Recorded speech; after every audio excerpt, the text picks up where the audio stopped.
o discurso desse livro Fédon é que vai marcar a nossa tradição.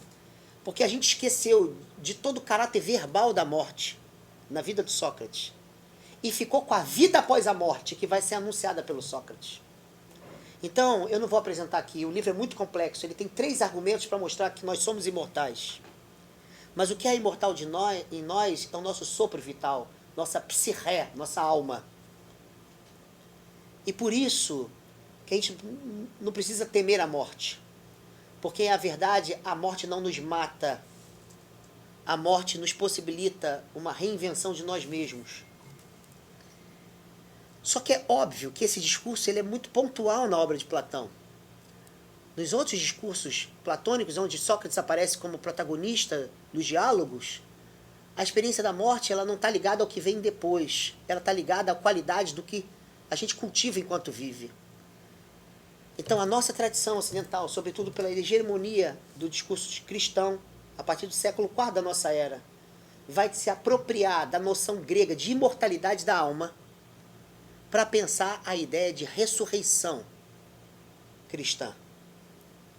No âmbito bíblico, a ressurreição não é um problema não é um problema da alma. Judeus não trabalham de maneira dicotômica corpo e alma. Pelo contrário, na antropologia judaica do universo bíblico, o que existe são 4 termos fundamentais: corpo, alma, espírito e carne. Sobretudo essa palavra que eu falei agora, carne, é um problema muito complexo na tradição bíblica. A ressurreição, diz a teologia cristã, ela é do corpo e da carne. Ela não é do espírito, não é da alma. Então toda a nossa tradição se beneficiou com a ideia de que, já que a alma é imortal, nós ressuscitamos porque ressurgimos no outro plano. Isso é platonismo. Toda a nossa tradição ocidental é filha dessa apropriação cristã de um elemento específico do pensamento platônico, que passou a ser normativo. O problema é que esse Sócrates, ele quis morrer. Ele quis morrer. E ele estava confortando os discípulos, dizendo para ele, fugir era um problema, morrer era a solução. Porque ele viveu cuidando da morte. Não é pelo fato da alma ser imortal que o faz querer morrer, mas é o fato dele ter cuidado da morte em vida que o fez viver plenamente. Portanto, fugir da morte é fugir de uma vida plena. Como é que nós interpretamos isso? É o fato de que existe vida após a morte, é o que faz com que a gente não tema a própria morte. Isso é um erro nosso, interpretativo, porque isso não dá conta da obra de Platão. Eu vejo muita gente falando mal de Platão e não lê Platão. Falam mal de Paulo Freire e ninguém lê Paulo Freire. Consigo entender uma nação que fala mal de uma pessoa que escreveu de maneira tão complexa. A gente fala mal de Platão também, nunca leu. Já vejo psicólogos, psicanalistas falando mal de Descartes. Ninguém leu Descartes. Se lesse Descartes, não falariam tanta merda. Porque são filósofos, são complexos. E a complexidade tira da gente a pretensão de tornar aquilo lugar comum. Descartes não era cartesiano. Platão não era platônico. Entende? E a gente transformou rapidamente isso em lugar comum. Isso não é lugar comum. Então, Platão e o Sócrates de Platão são muito complexos. Mas a nossa tradição transformou isso numa questão pontual e transformou essa questão pontual na essência da nossa compreensão da morte. O que vale da vida é a plataforma que a vida é. Porque o que vem depois é o sentido do que veio antes. Isso não é Platão, mas se tornou Platão. E diante disso, portanto, Sócrates, enquanto suicida, se transformou Sócrates enquanto moralista. E a ênfase dada na vida após a morte vai transformar a moral em medida existencial. Então, somente o século XX começou a ver Sócrates como suicida. São 20 séculos de cristianismo, onde a gente não conseguiu lidar com algo tão comum na literatura grega. A morte voluntária é uma questão comum. Vou citar um caso, aliás, alguns casos. Ajax se matou. Antígona, que a gente conhece, Não só ela preferiu a morte, como Remon e a sogra, a esposa do Creonte, se mataram. Nada diz que eles vão ser julgados, condenados, que eles são pequenos, nada diz nada. Quando Aquiles conversa com a mãe, e a mãe chega para Aquiles na Ilíada e fala, olha, você pode viver muito e ser esquecido, ou viver pouco e ser imortalizado. A imortalidade é um problema desta vida, e não do que vem depois. Ele escolhe morrer cedo. Ele escolhe a própria morte. Mas não só isso. Tradições africanas. Acabei de fazer um livro que é sobre a noção de estética da existência numa figura da Umbanda, um malandro de Umbanda. Lancei agora, sábado, num terreiro, com um malandro presente, porque foi feita entrevistas com ele. Mas agora eu vou lançar aqui. E eu tenho pesquisado isso. Tradições afro-brasileiras, mas sobretudo mitos africanos. Eu descobri um texto do Roger Bastide, mas depois foi uma Yala Orixá que me deu. 2 mitos que mostram que Xangô e Ogum eram reis. Só foram divinizados e transformaram em orixás porque se mataram. Então isso significa que da própria tradição grega você tem elementos que estão em outras tradições que não transformam em morte e maldição. Mas não transformam a morte voluntária em maldição. E não transformam a morte voluntária em problema moral. Então, a minha questão é possível hoje recolocar o problema da morte voluntária para além do olhar moral hegemônico que é decorrente de uma platonização do cristianismo?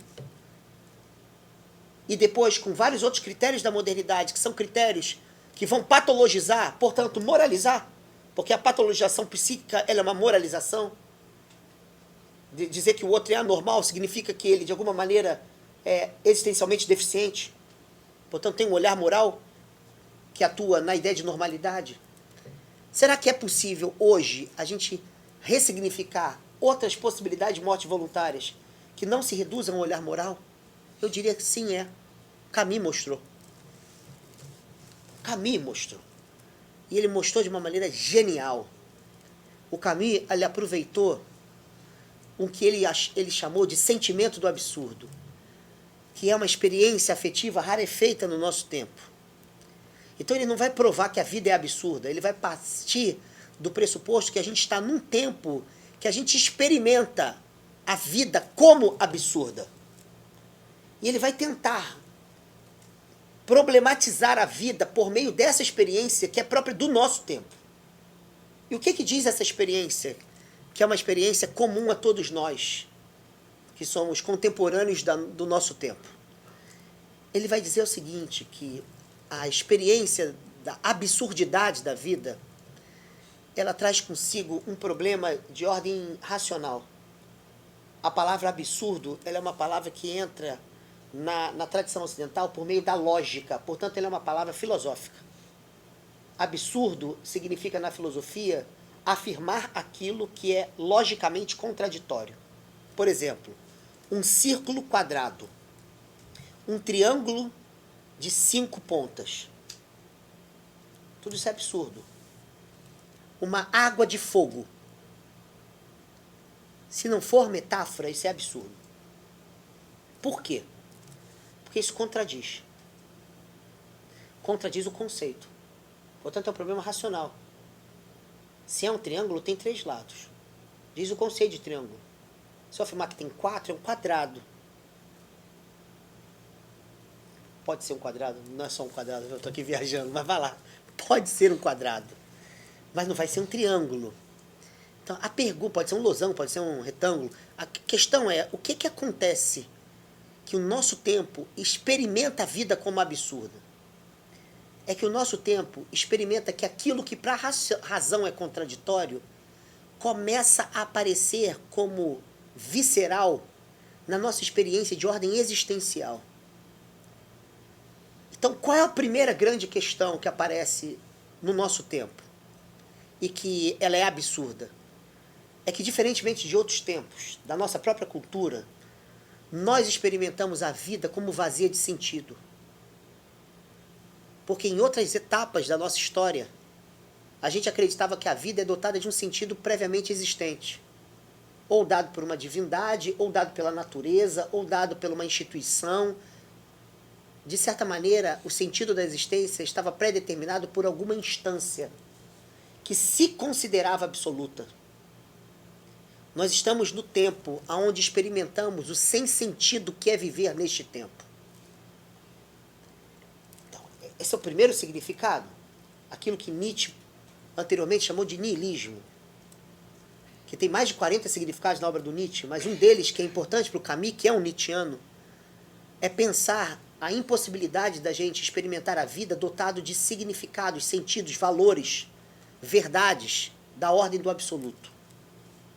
Então nós temos no tempo onde os absolutos morreram. Nietzsche chamou isso de morte de Deus. E o Camus vai dizer, eu não tenho que provar isso, a gente experimenta isso.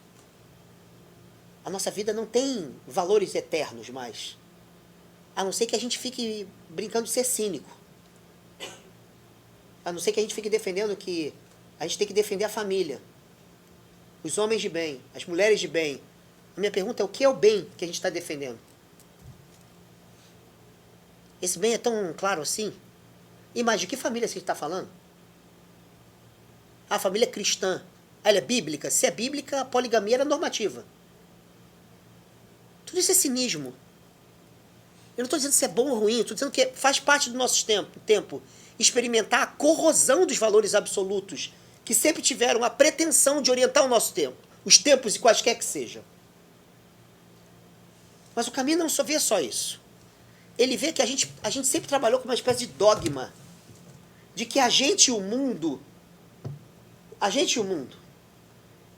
né, a gente vive de uma certa harmonia, que a gente acredita que a vida seja uma espécie de Lego.